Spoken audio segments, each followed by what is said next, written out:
Salamat sa Diyos, Brad, at nandito na pala kayo sa lokasyon na pag-usapan natin. Okay ra ka, Brad? Grabe yung humahabol sa inyo kanina ba? Rinig namin kahit malayo kami yung mga sigawan ng mga humahabol sa inyo. Mga tol, tuloy pa rin kami ng yung bata na maglakbay mga tol. Papunta po kami dun sa lokasyon na napag-usapan namin ni Brad. Sana po ay mag-abot po kami ni Brad doon mga tol. At sana po walang mangyaring masama sa kanya.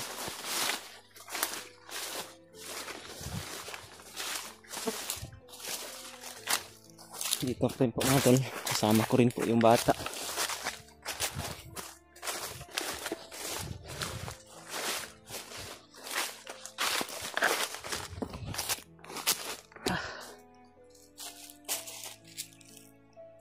Kaya yung sila Brandon,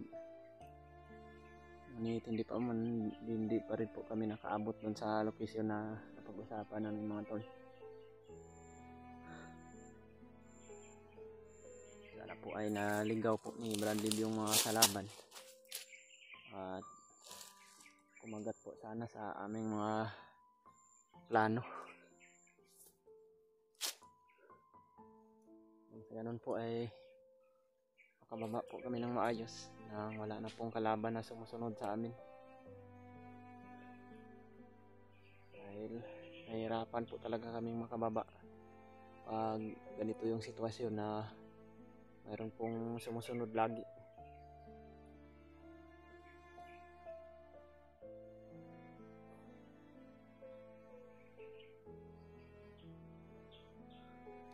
Dito po yung bata mga tol, nanghihina po yung katawan niya. Dahil po siguro sa ng araw na rin ito sa bundok at wala pa po siyang magandang kain. Sana po ay makababa kami ng ligtas. Tara, dito tayo.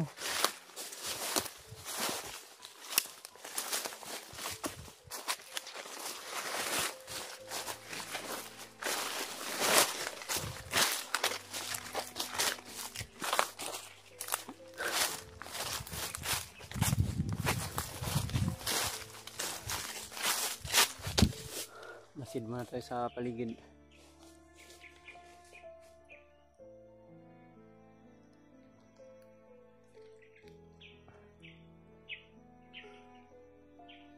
Parang wala na po talagang sumusunod sa amin mga tol. Laking pasalamat ko naman po at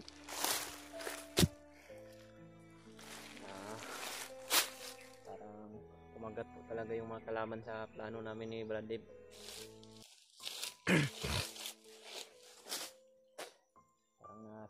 Sa kanila talaga naka-atensyon lahat ng kalaban mga tol. At dito naman sa bata at sa akin wala pong kalaban na sumusunod dito mga tol. Kaya ulitin po namin na makaabot po sa lokasyon na napag-usapan namin ni Brad Dave. At sana po ay mag-abot kami doon ni Brad Dave at ligtas po siya na maabutan namin.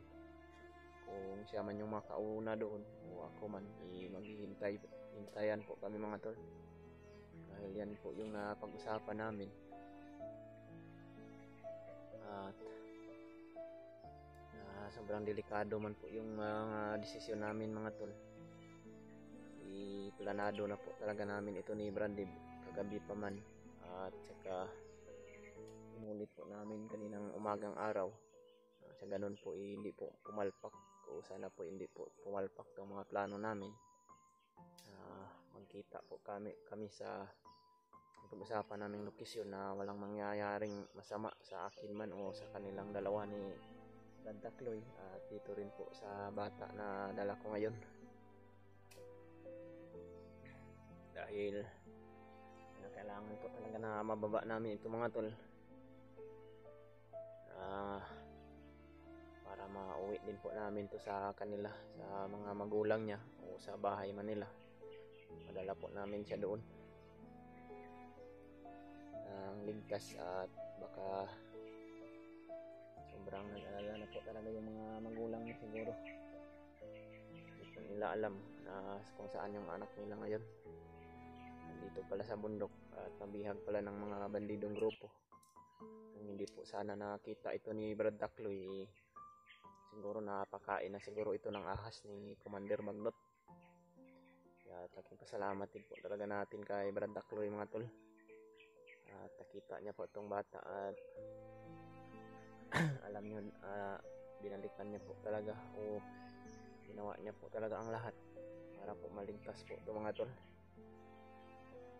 Sana po ay tulungan din natin si Brad Dakloy mga tol na pagdasal na walang mangyaring masama sa kanya dahil sobrang bait niya din po mga tol. Malaking utang na loob ko po talaga sa taong yan, si Brad Dakloy, na siya po yung tumulong sa aking mag-ina at ngayon naman po tinulungan niya naman po kami at alam niya po yung kinaroroonan ng mag-ina ko mga tol. Hindi lang po kami nakapagdiretso doon dahil iniisip din po natin yung kapakanan ng bata mga tol. Alam ko naman po na hindi po tayo papabayaan ng Panginoon na kailangan talaga natin tulungan yung nangangailangan din ng tulong. Alam ko naman po kung ano ang sitwasyon ng mag-ina ko ngayon, pero hindi naman din po pwede na hayaan na lang din namin itong bata at dalhin namin doon. Kung dadalhin po namin sa mga tol pupunta doon sa mag-ina ko, baka mapahamak din po itong bata mga tol. Hindi din po kaya namin ni Brad Dib o ni Brad Dakloy na makita po siyang nahihirapan, lalong lalo na hindi niya po kayang makipagsabayan sa labanan mga tol. Tutruma po siya sa mga putukan na maririnig niya kapag maka-inkwentro po kami ng mga kalaban na mga bandido na gustong kumuha sa kanya mga tol. Sana po ay mababa namin ito ng ligtas at babalik din po kami agad ng bundok mga tol. Sa ganun po ay tuloy-tuloy na po yung plano namin ni Brad Dib na dumiritso na po doon sa aking mag-ina. At sana po ay maligtas ko po yun. At tara, punta na tayo doon sa location na pinag-usapan na ni Brad Dib mga tol. Sana po ay makita po kami doon. At sana po ay walang masamang mangyari. Umikot po kami ng malayo ni yung dala kong bihag mga tol. At sana po ay nandun na sila Brad Dib sa location na napag-usapan namin.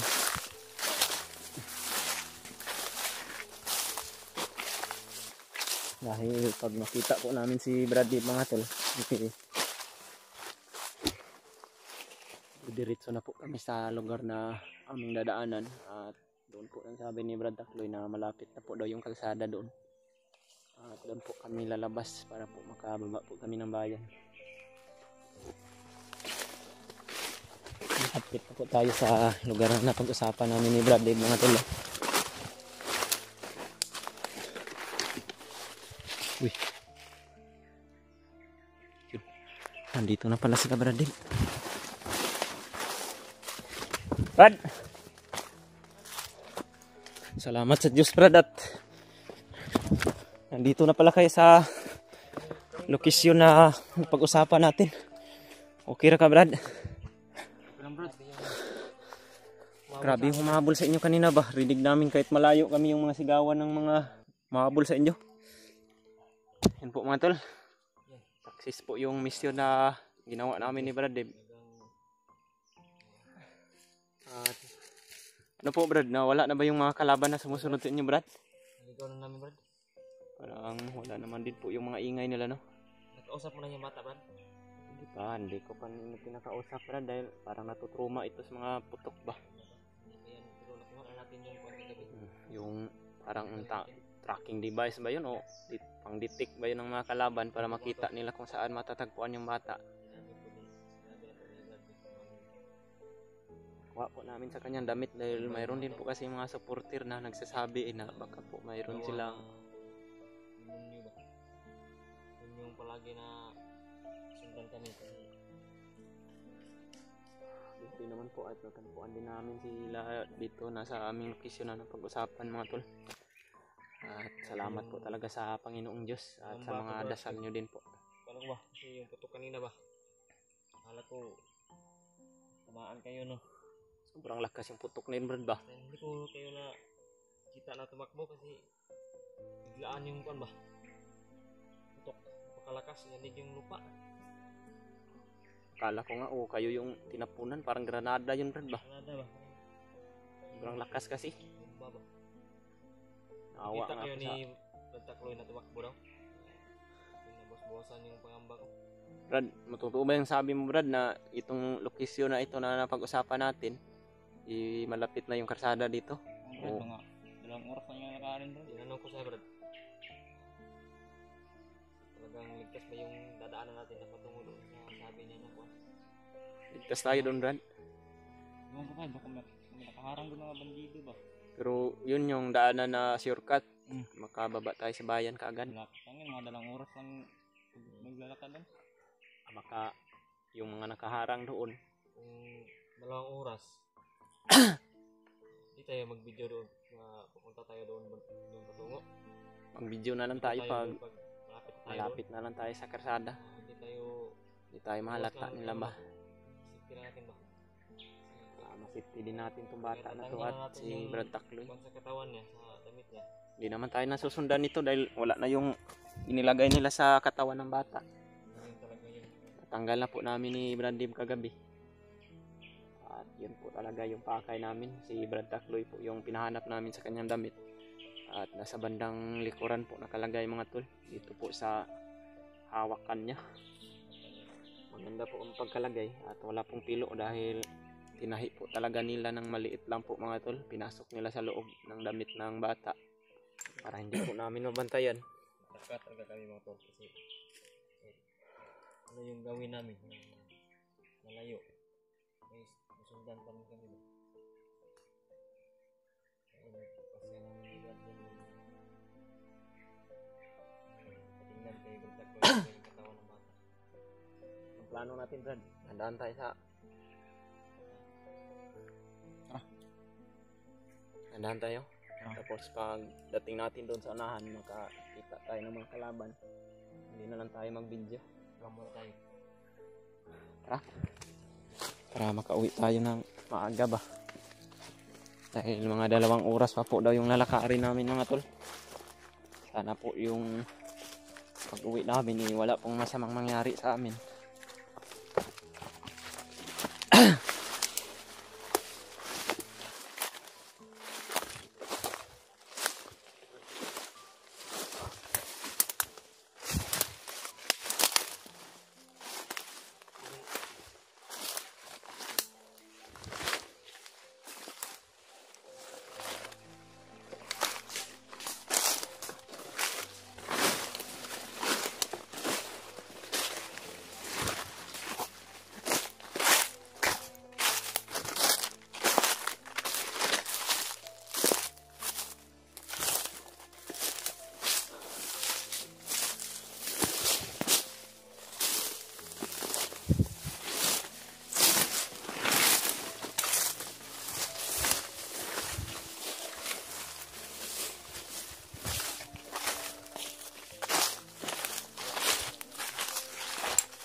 Magmasid muna tayo sa paligid Brad.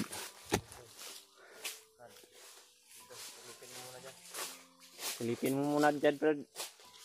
Tingnan mo yung daan na sinasabi mo kung wala bang nakarang.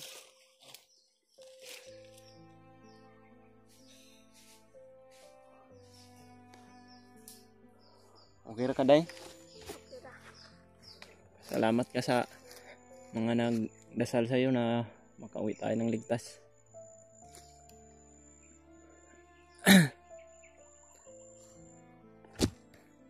Nakatuod ka og sa inyong balay ug makababa taon niya sa karsada ba? Katuod ka.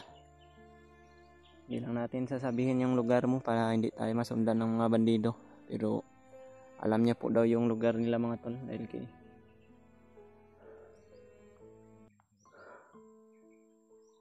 mamaya na lang namin to pagsabihan ni Brad Dib ng iimbestigahan po talaga namin to kung taga saan ito para mahatid po namin sila sa bahay nila ng ligtas at makausap po namin yung mga magulang niya ng personal para mapaliwanag din po namin ni Brad Dib kung paano namin ito nadala at paano din po namin ito naligtas.